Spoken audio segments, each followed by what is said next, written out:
how is the idea of folklore present in the Frighteners? Well, excuse me. Again, genre is a big one, but there's also the Starkweather lore embedded in it, and that's one of the kind of traditional ways that we would talk about it. Like, it uses Starkweather lore, and it uses traditional ghost lore, but it also uses the conventions of genre, though it does it in some interesting ways. I wouldn't call it a pure ghost movie or a pure any one type of movie, really. But it's definitely using those tropes. Yeah. What can you give us an example? So you have actually, I would say more of the serial killer or the wrongfully accused tropes are in there. You've got him doing those sort of actions, but you do have a little mini ghost story with Ray coming back and trying to communicate through Frank to his wife and trying to resolve his sort of unfinished business with Frank. So that's there's a mini ghost story in there, but Jackson's having so much fun with the tropes of all these different things, and because it's a comedy, he gets away with it. It gives us room, Yeah. Well, let me see. I'm on a second, but it functions I see how it functions as folklore, but I'm thinking more broadly. So when we took our introductory folklore classes and stuff like that, yes, there was this big thing of well, this is a myth and this is a legend, yes, and this is a ghost story. Wait, are those distinctions important, or where does it fit? Yeah, that's interesting, because the traditionally we would say myths and legends have an expectation of truth. So whether it's we might now think of it as a metaphorical truth, but myths are ancient past, and they kind of tell us the origins of things and how things came to be. Whereas legends, and this is all Bascom, I'm William Bascom, but and then legends are more recent, but they're still have that core of truth in them, right? And then tales is kind of all bets are off. You know what I mean? They can be human, non-human, now, then, but the thing is, we don't really have that expectation, I think, of oh, this is real. We can see bits of it might be based on reality, but we're not looking at the Frighteners and thinking, oh, so this all went down. You know what I mean? Or this is based even on a true story. Oh, I'm with you, except for I am, though. They didn't get that right? And this is what I'm thinking with the, what do they, because they obviously invoke the legend of Charles Starkweather, or is it safe to say the legend of Starkweather? I haven't studied all those different elements of things, but I would say that Starkweather is somewhat legendary, especially in the true crime field. So yeah, I would say so. Okay. Well, what do they get right? What do they get wrong? They got a lot. If you look back at the actual case, Starkweather was kind of not an emotional character. So when they do the Bartlett character, he's just like Starkweather magnified 100 times. Starkweather himself, basically, a lot of his killings were just because people were in his way. That he wasn't psychotic, and he wasn't going for a record. When he got to 11, I think he was proud of the fact that he had 11 people that he had killed, but it wasn't something that was a long-term goal like it is for Bartlett in the movie. So, why though? Why is Starkweather so compelling as a figure? If he is, as you say, unemotional and I think there's a lot of different layers to that. You have to keep in mind that his case, his first killing was in 57, and then the bunch in 58. At this point in time in American history, that was not a big thing. If you look back at lists of spree or serial killers, there were a handful of things that happened before that, especially people that had done maybe 5 or 6 killings, but to have 11 people dead within such a short period of time in Lincoln wasn't exactly a bucolic small town by any means, but it wasn't a huge city. It wasn't a New York or a Chicago or something like that. And so to have this happen in a town where people never locked their doors, never locked their cars, things like that, it all basically was this major tectonic shift in how an entire region of the country behaved around people around him. There was a lot of newspaper articles in our local Journal Star after the fact, as people were trying to dissect what happened and why it happened. And a lot of it dealt with juvenile delinquency and kids with problems, but that really didn't cover him. I mean, he basically was kind of an outlier. And one of the things I think that is possibly overblown in this film is the pseudo role of Carol Ann Fugit, who, depending on what sources you're looking to for your information, was nothing like this character of Patty in this particular film. But Starkweather was this James Dean wannabe. I mean, he looked like James Dean. He had a lot of charismatic elements.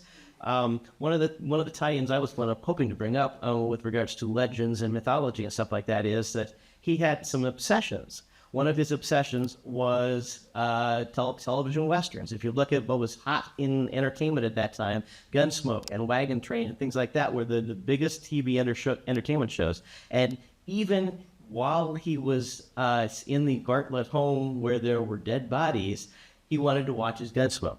And his family has said that they caught him preparing for quick draws in front of a mirror. So he had this legend in his head of what a gunslinger should be like. And that was one of his goals, was to be as cool and as effective as the guys carrying the 6-shooters and actually going out there and doing what he thought was justice. Not in this particular case, but that's what his obsession was with that type of legend, that type of mythology is. All right, well, there's some... And he became one. Like, he became a trope in the same way, right? And that's what I'm like. So where does this fit into cinematic Starfighters? Like, is it? There have been quite a few films that have either directly adapted the Starkweather story or have used it as sort of a source material to go for homage. Just in chronological order, the very first one was a film called The Sadist in 1963, which you don't see very much. It's not something that you see a lot of. Badlands, of course, is the most well-known one in 1974, directed by Terrence Malick, starring Martin Sheen and Sissy Spacek, which is so thinly veiled. It changes the names of the characters and sets it in South Dakota Badlands, but it is so directly the story of Charlie Starkweather that there's no question about it. Wild at Heart by David Lynch with Nicolas Cage and Laura Dern. Murder in the Heartland was a TV two-part miniseries that attempted to do its best to tell the legitimate story of the Starkweather thing. They basically talked to everybody associated with the case. The director came to Lincoln and blindly interviewed people. And you have to keep in mind, even to this date, the mention of the name Carol Ann Fugit will raise the hackles of lots of people, especially in Lincoln, Nebraska, who immediately think she's guilty or immediately think that she was given a raw deal. And this director came to bars and places and talked to people about the case, and they were in his face about how she should have been in his lap when he was executed. And so that two-part miniseries, which starred Tim Roth, British actor, and Fairuza Balk was another good example. California with Brad Pitt, Juliette Lewis, and David Duchovny, True Romance, Natural Born Killers. All three of those were inspired by this case, but went off on their own tangents dramatically. Then we had The Frighteners here in 1986. And then finally, there was a direct-for-video film called Starkweather with a whole bunch of people you've never heard of before, which went way off the rails. They were attempting to tell the story, but the source material was off. So there have been a number of them, and I know you were inquiring what you thought the best Starkweather impersonation was in cinematic history. It's hard to go wrong with Martin Sheen. He really captures that lack of emotion. It was just sort of, he killed people. He wasn't basically out to do it intentionally. He did it. He didn't care. I would say, however, that Murder in the Heartland, the Tim Roth adaptation, was a really well done adaptation of that story as well. So, What? In Cold Blood. Yeah. Either same kind of how but I would not call that about Starkweather. No, that's Clutter family murder. yeah. I'm sorry. The Clutter family. The Clutter family murder. So it's about another true crime case, but not the Starkweather specifically. Oh, just what as you read, they seem to get progressively more obnoxious. Yeah. And Well, Oliver Stone in Natural Born Killers really wanted to push the boundaries of what a spree serial killer couple would be like. I mean, it was basically taking Charlie and Carol and blowing it way out of proportion. It was basically much the same as what we got with the Frighteners tonight as well. It is just going way over the top and making it as violent and as thrill-seeking as possible. Some of the earlier ones tried to be a little closer to what actually happened, but none of them have 100% captured it. So. But I was also thinking about it, like in terms of this, like escalating obnoxiousness. Is that how folklore works when these tropes get started, and then they just keep, like it's like, oh, I'll see you and raise you. Like fractaling out. Yeah, kind of. Yeah, I mean, yeah, as they change and they adapt and they reflect the culture at least somewhat as well. So as we get more in our, a more of a thirst for like extremism in the immediate want to consume and all of that, then yeah, of course we're going to look for the wilder things, and once the story's been told one way, you got to ramp it up to tell it again. So yeah, it makes sense.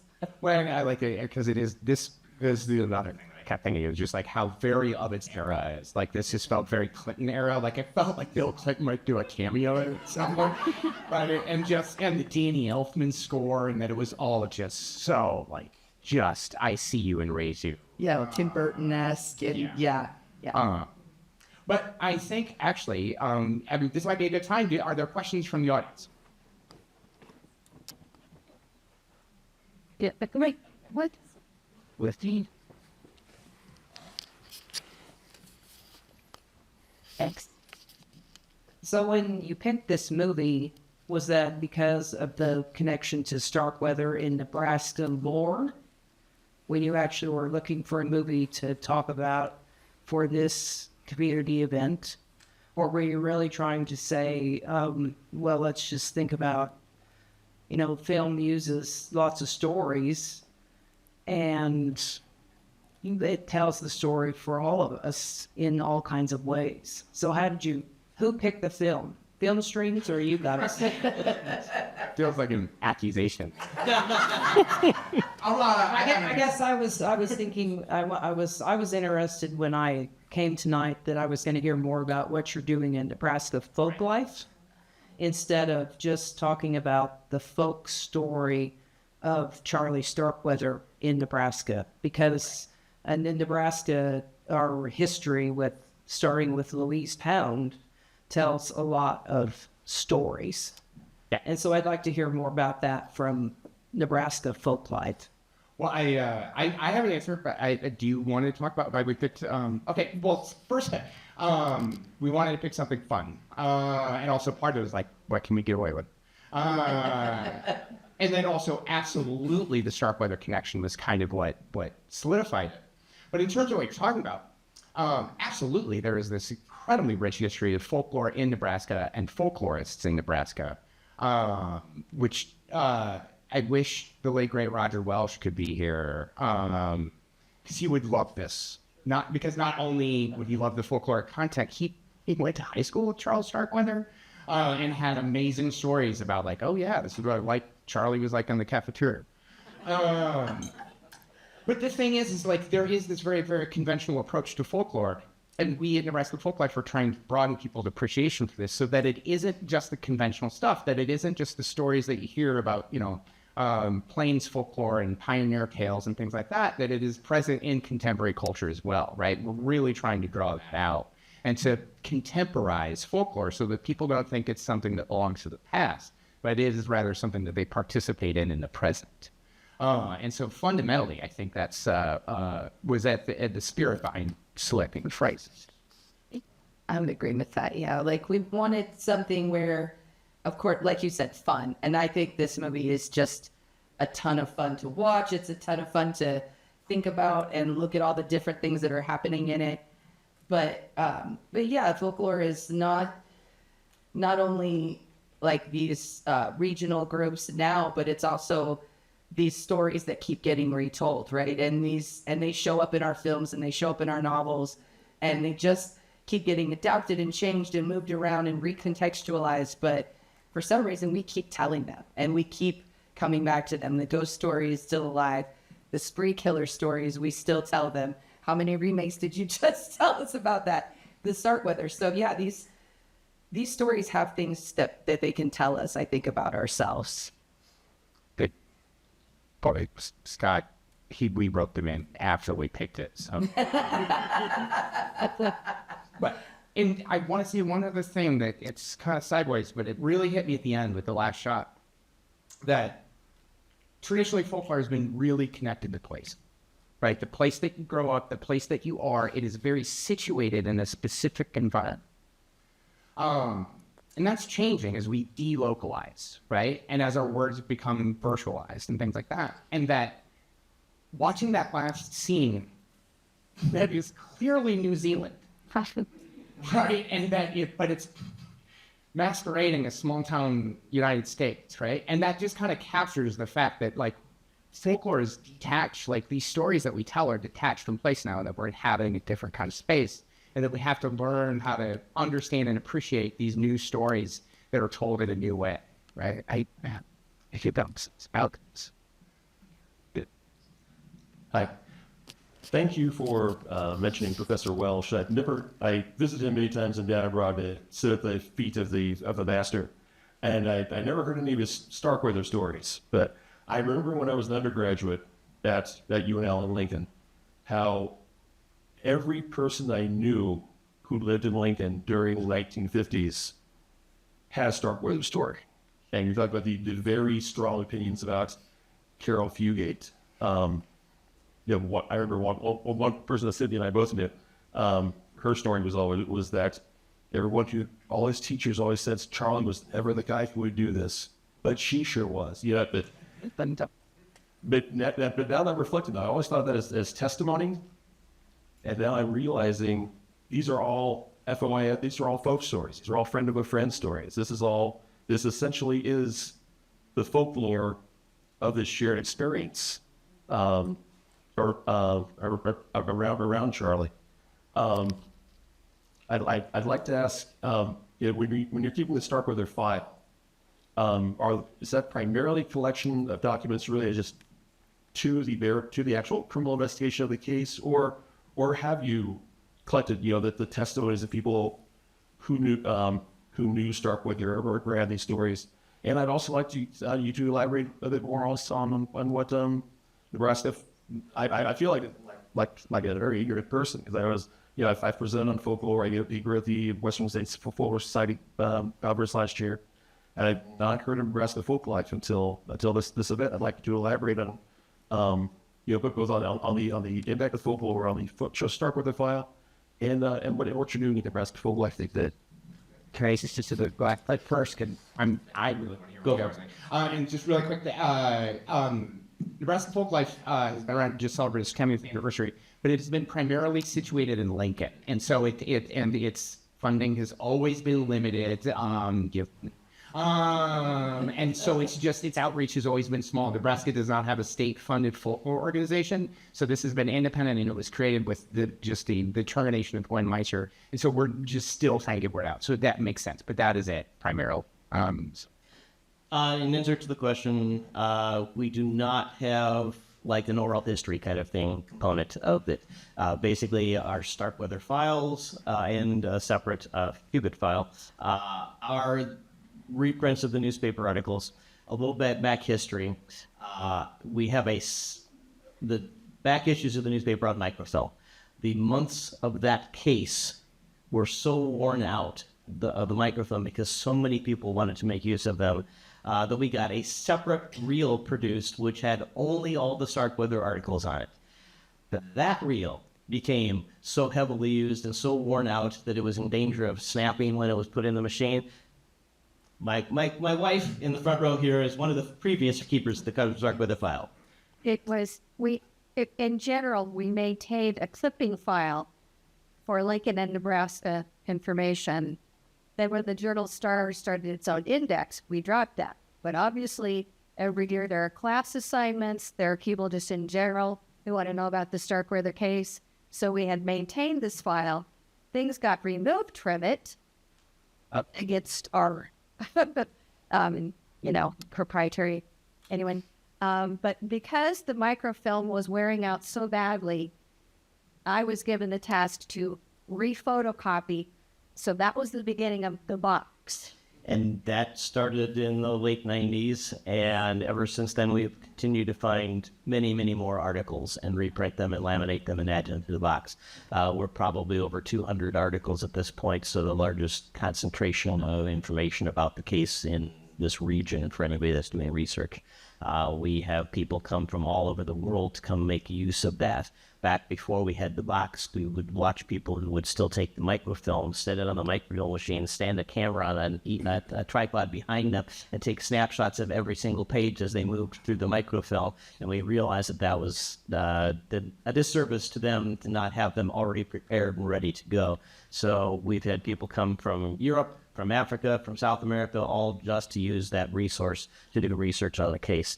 Not only does the Lincoln City Library and our downtown library maintain that, as well as a lot of books on the case. There have been over a dozen books that have been specifically just about the Starkweather case, not to mention possibly dozens more where it's a chapter in a larger context of serial killers.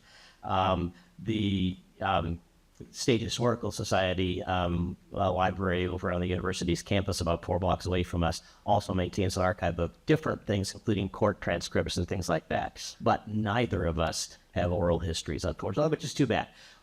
Side note, back in August, as part of our summer programming cycle, I did a history, 65 years looking back at the case, and had an audience of about 35, 40 people. And at the end of the presentation, we opened it up for conversations. And that's exactly what it turned into, was people sharing their memories of having lived even 150 miles away and having the people 150 miles away locking their doors at night because they didn't know where he was before he got captured. So it became a share fest. So definitely the folklore.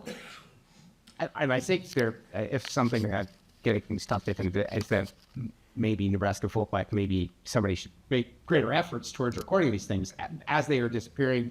I brought Starkweather to freshman at UNO the other day, and no one in the class knew who he was, right? And like, so these stories are dissipating and disappearing.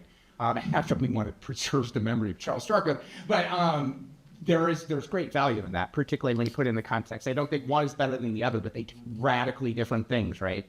Starkweather in the memory, cinematic memory of, and the motifs that operate there, and Starkweather as a lived experience. And so I think there's great value.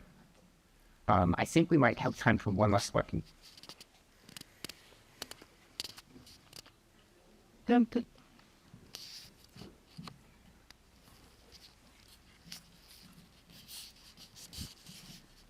This is kind of different to what we're talking about with the movie, but I'm very interested in history as told through folklore. Does Nebraska Folklife do much of like the history of Nebraska outside of the Starkweather trial and everything? Just because there's an interesting history of like the immigration to Nebraska and how everybody who's here ended up here. So do you do much with the history and then the community to now of like collecting stories? So how people come to be in Nebraska? Yes. That's what Nebraska Folklife has traditionally done. And that I will answer as best I can, and then I'm going to say something. But Nebraska Folklife has, as a resource, I think they're with Nebraska State, I don't know where they are actually, specifically all right now, a series of they're called like culture chunks that educators throughout the state can check out, and they are collections of artifacts and resources and information on various communities in Nebraska. And so it ranges from the Irish in Nebraska to journeys from Russia in Nebraska, a very large immigrant population here, to Iraqis in Nebraska, to Sudanese populations moving to Nebraska. That's primarily been Nebraska Folklife's thrust, is to preserve these and I don't even want to say the word preserve, because they're going to be funny without us, right?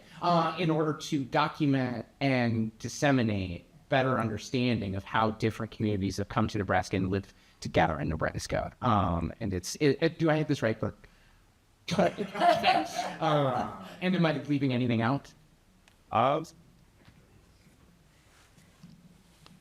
So what Todd said was pretty good.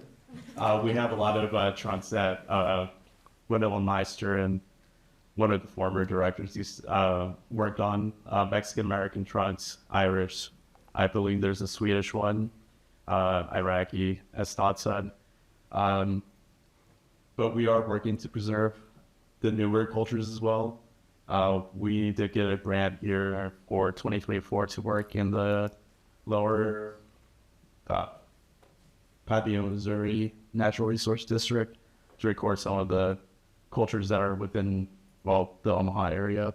So once we get that, my plan is to post it online to make kind of a map of what we've recorded in the future. Probably do like a ArcGIS map so people can have access to that information. But yeah, once that work is out, we'll post it. We'll put it on our Nebraska Folklife Instagram, Facebook page if you guys want to follow us to see what other work we're doing and other events we're ups. So I want to say again, Bert's doing absolutely amazing work. Yes. And Nebraska Folklife is keeping it going under a great deal of stress. only part-time as well.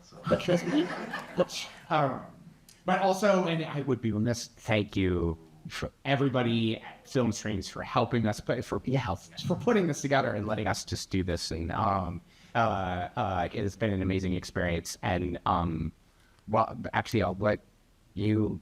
Do you have final word? Yeah, final word. Just if you want to search more about the Starkweather case, unfortunately, due to copyright things, we are not eligible to digitize our content. So you basically have to come to us at downtown's 14th and N Street in Lincoln at the Van Martin Public Library if you want to look at the Starkweather box and all the other resources we have. I would also say since I'm here on behalf of the Lincoln City Libraries, that we collaborated with the Nebraska Library Commission and UNL to create a database about Nebraska authors. So if you're at all interested in that, check out the Nebraska Authors website, which will tell you about authors well-known from Willa Cather, Bess Streeter Aldrich, to lesser-known people you've probably never even heard of before, all of whom create some of the folkloric fabric of Nebraska. Yes. Well, I don't really have anything else to plug.